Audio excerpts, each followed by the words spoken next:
Chers amis, Shabbat Shalom et bonjour.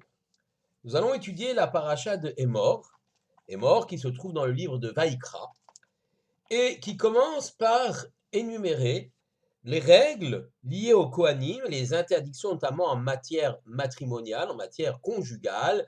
Kohen qui ne pourra pas épouser une divorcée, une guillorette, une convertie, etc. Mais je voudrais m'attacher avec vous à un passage un peu plus lointain dans cette paracha, consacré à l'offrande de l'Omer. Il est écrit dans le verset Va'avetem et Omer Reshit Ketzirechem, vous apporterez l'offrande de l'Omer, premier prémisse de votre récolte. De quoi s'agit-il? Il s'agit d'une mitzvah, d'un commandement, qui effectivement demande que le lendemain de Pessah, le premier jour de Chol HaMoed en Israël, ou deuxième jour de Yom Tov chez nous, mais en Israël évidemment c'est le premier jour de Chol HaMoed, qu'on apporte une offrande d'orge, un volume d'orge appelé le Homer. Ceci se faisait bien évidemment au temps du temple de Jérusalem. L'offrande de l'Homer permettait entre autres de permettre de consommer la nouvelle récolte appelée Hadash. Cette nouvelle récolte, ou Hadash, ne pouvait être mangée, ne pouvait être utilisée qu'après l'offrande de l'Homer. L'offrande de l'Homer également, qui est donc offerte le premier jour du compte dit de l'Homer, marque finalement le coup d'envoi de ce compte qui va aller de Pessah à Shavuot et qui va lier irrémédiablement ces deux fêtes, Pessah étant la libération physique du peuple juif et Shavuot étant la libération spirituelle. Le compte de l'Homer, les 49 jours, vont marquer ce lien, cette évolution nécessaire depuis Pessah jusqu'à Shavuot. Mais revenons sur l'offrande de l'Homer, l'offrande d'orge. Le Midrash, dans Vaïkra Rabbah, s'exprime ainsi, Al-Yodé Mizvat HaOmer, par la Mizvat de l'Homer, Zacha Avraham l'Eresh et Eretz Kenaan, Abraham a eu le mérite d'hériter de la terre de Canaan, et chez Nehemar, comme il est dit, Venatati lecha ulzaracha cherecha, je te la donnerai à toi et à ta descendance. Dieu l'avait promis à Abraham, effectivement, et dans la Sidra d'Echlocha, il avait promis à Abraham de donner cette terre, mais à une condition, almenat, à condition que, Veata et Beriti Tishmor, que tu gardes mon alliance, et c'est quoi cette alliance que Dieu demande à Abraham? Zé mitzvah haomer, c'est l'offrande de l'Omer. Alors, on va essayer de comprendre en quoi cette mitzvah d'offrande de l'Omer est si importante qu'elle permette effectivement l'héritage de la terre d'Israël telle qu'elle avait été promise à Abraham. L'Omer, comme nous l'avons dit, est une mesure, une offrande d'orge.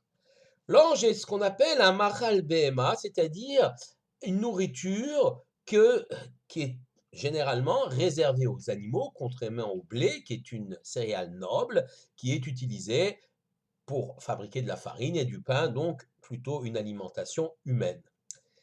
Effectivement, nous savons que, par exemple, dans le cas de la sota, qui est le cas d'une femme qui est soupçonnée d'adultère, on va offrir une offrande également, de ce qu'on appelle minchat sota, l'offrande de sota, qui est également une offrande d'orge, donc de seorim d'orge. Et de la même façon, effectivement, que les actes qui sont ici réprimandés sont de l'ordre d'actes de la bestialité, de la même façon, le korban, le sacrifice, sera de même nature, un sacrifice destiné à l'animal. Donc, revenons sur cette idée que le mahal behema, c'est-à-dire l'orge, constitue effectivement une nourriture qui est essentiellement l'animal. En vérité, il faut savoir que l'homme, du point de vue biologique, du point de vue de son corps, est tout à fait comparable à un animal. Il n'y a pas de différence finalement entre l'homme et l'animal du point de vue des fonctions biologiques majeures que l'homme possède, même si l'animal mange de l'orge ou mange des choses assez primitives et que l'homme mange des mets raffinés. En vérité, on voit bien qu'il y a un lien important biologique entre l'homme et l'animal. L'homme ne serait-il finalement qu'un animal intelligent ou qu'un animal parmi les autres? Et Adam Rishon, d'ailleurs, le premier homme créé sur terre, a d'ailleurs s'est interrogé sur cette question-là. Et il a dit, Vani ve'abema nechal me'avus echad, comment moi et l'animal, nous allons manger à la même auge, dans le même récipient. Comment est-ce possible? C'est la Gemara de Psachim qui rapporte cette interrogation finalement que l'homme a. Puisque l'homme finalement est angoissé par ce fait, Adam Rishon, mais tous les hommes sont angoissés par ce fait finalement qu'il ne serait qu'un animal, consommateur du monde tel qu'il est, et qui disparaîtrait comme les animaux disparaissent. Eh bien, il y a quand même une supériorité de l'homme vis-à-vis de l'animal. La supériorité de l'homme vis-à-vis de l'animal, c'est qu'il est capable d'élever la nourriture qui est devant lui, contrairement à l'animal, à un degré où il va la purifier, il va l'améliorer et il va lui donner un sens à un contenu. En d'autres termes, si l'animal se nourrit par plaisir et pour vivre et pour survivre, l'homme aussi, ça c'est sa fonction biologique, mais en plus de ça, l'homme va utiliser la nourriture comme support pour une évolution spirituelle et éthique. Je m'explique. Lorsque un homme, dans son comportement vis-à-vis d'autrui, lorsqu'il gagne sa vie, dans son business, si on peut dire, va faire en sorte que il n'y ait pas le moindre soupçon de vol ou d'escroquerie vis-à-vis d'autrui. Lorsque l'homme va se comporter ainsi, eh bien, et il va donc faire très attention sur chaque élément, sur chaque détail. Lorsque l'homme va faire cela, quelque part, la nourriture, le gagne-pain, comme on dit en français, va devenir un moyen de s'élever au niveau éthique, de grandir dans l'honnêteté, de grandir au niveau moral. Également, on peut savoir qu'effectivement, le monde, la Torah, propose une liste d'animaux qui sont permis et d'autres pas, encadre la nourriture par des règles de cacheroute extrêmement précises, et donc forcément, dans le respect que l'homme a vis-à-vis de la nourriture, il y a aussi une dimension spirituelle. L'homme choisit sa nourriture, choisit l'animal cachère de ceux qui ne sont pas. Parmi les végétaux, il fera attention de ne pas consommer des végétaux contaminés par toutes sortes d'insectes. Il fera attention de ne pas consommer le sang, car le sang est l'âme de l'animal. Toutes ces règles-là feront que l'homme, et bien sûr, j'allais oublier, la bénédiction que l'homme va bracha, que l'homme va prononcer avant de consommer un aliment, et celle qu'il fera après avoir consommé un aliment, par exemple le birkat Amazon après avoir consommé du pain, tous ces éléments font que l'homme aura un recul vis-à-vis de la nourriture. La nourriture ne sera plus seulement le moyen de plaisir, un moyen de plaisir et de subsistance, mais également un moyen d'élévation spirituelle par le fait que l'homme choisisse sa nourriture. Il y a une nourriture qui est tahor, qui est pure, une nourriture qui ne l'est pas, par le fait également que l'homme bénisse la nourriture, bénisse éternel, qui est le propriétaire véritable de ce monde, reconnaissant ainsi effectivement qu'il y a un maître du monde, ce qu'on appelle la dimension d'Akaratatov, de reconnaître son créateur. Donc l'homme a du recul, loi de cacheroute, bénédiction, tout cela donne du recul vis-à-vis du monde de la nourriture, contrairement à l'animal qui lui évidemment n'a absolument aucun recul, et c'est qui confère finalement à l'homme, j'allais dire, sa dimension humaine supérieure et spirituelle par rapport à l'animal. Il y a également dans troisième notion que je voudrais ici évoquer, c'est la notion de partage. Et comme il est écrit dans donc paros, allo paros la ra'av lachmecha, c'est écrit dans Isaïe, dans Yeshaya au chapitre 58, partage avec celui qui a faim ton pain. Ce qui explique qu'effectivement la nourriture également peut être un excellent moyen de lien social, un moyen de rétablir la justice et l'équité entre les hommes, tout simplement un moyen pour l'homme de tendre la main à son prochain, pour celui donc qui est dans la détresse et qui lui permet effectivement de tisser ce lien et de l'aider. Et là aussi, le donneur, celui qui pratique cette tzedaka, ce partage, va se grandir. Voilà, donc tous ces éléments font que l'homme finalement a un recul vis-à-vis de la nourriture et se distingue ainsi du monde animal.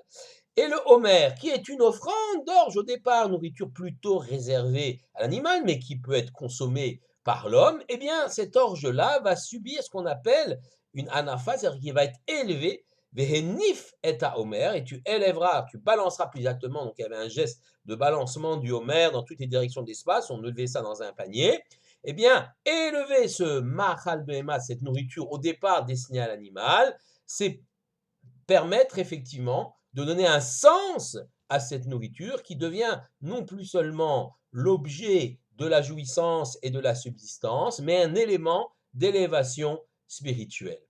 Alors, c'est pourquoi, effectivement, on appelle cette loi Omer Atenoufa, l'Omer du balancement, l'Omer de l'élévation. Et justement, d'ailleurs, c'est pendant cette période qui va de Pessah à Shavuot que l'homme doit s'efforcer de travailler sur lui-même, d'améliorer ce qu'on appelle ses midot, ses qualités, ses caractères, pour être encore plus humain, encore plus généreux, encore plus fidèle à la loi de Moïse, être véritablement humain, être véritablement conscient de ce que nous sommes avec toutes nos qualités et de corriger bien évidemment nos défauts. Le peuple juif pendant 40 ans a été nourri avec du pain céleste, le pain qu'on appelle la manne, et lechem mina shamaim, la manne. Et évidemment, ils n'ont pas eu l'occasion de s'occuper, de faire, de semer, de labourer, de récolter, de moissonner. Tout cela leur était donné gratuitement. Et la seule nourriture, si je puis m'exprimer ainsi, qu'il y avait dans le désert est une nourriture spirituelle à travers l'étude. Mais à partir du moment où la manne cesse, où les enfants d'Israël entrent dans la terre d'Israël, alors la dimension terrestre, la dimension matérielle prend tout son essor. Il va falloir travailler la terre, la labourer, la semer, récolter, pétrir, moudre, pétrir et fabriquer le pain, etc., etc. Toutes les lois également d'organisation de la société, de l'économie vont se mettre en place. Et donc le rôle de l'homme, dorénavant, lui qui n'a plus de pain céleste, c'est d'élever le pain terrestre, ce qui lui est donné, ce qu'il fabrique, ce qui lui est donné ici par la terre, de l'élever, de l'améliorer et lui donner un sens spirituel.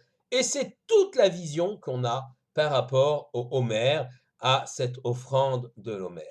Et effectivement, on comprend que c'est par la mitzvah de l'Homer que sur la terre d'Israël, explique le Rav Shlomo Yosef Zevin, sur la terre d'Israël, eh bien, le peuple juif va pouvoir sanctifier le monde matériel, sanctifier cette nourriture, lui conférer une importance, un statut de support spirituel pour l'élévation de l'ensemble du peuple juif. Et on comprend alors pourquoi le Midrash nous dit que c'est grâce à l'offrande de Homer à Tenoufa, du Homer de l'élévation, du balancement, que finalement Abraham va mériter de recevoir et de transmettre à toutes les générations Eretz Israël, la terre d'Israël, car la terre d'Israël, elle est là pour nous permettre de grandir spirituellement à travers les productions et en particulier effectivement cet orge qui va être offert à travers les productions. Eh bien la terre d'Israël permet aux Juifs d'être encore plus juifs, si je puis m'exprimer ainsi, d'élever, de grandir spirituellement, de se rapprocher de leur Créateur et de se lier les uns les autres dans ce qu'on appelle la hardout, la fraternité d'Israël. Shabbat Shalom à tous.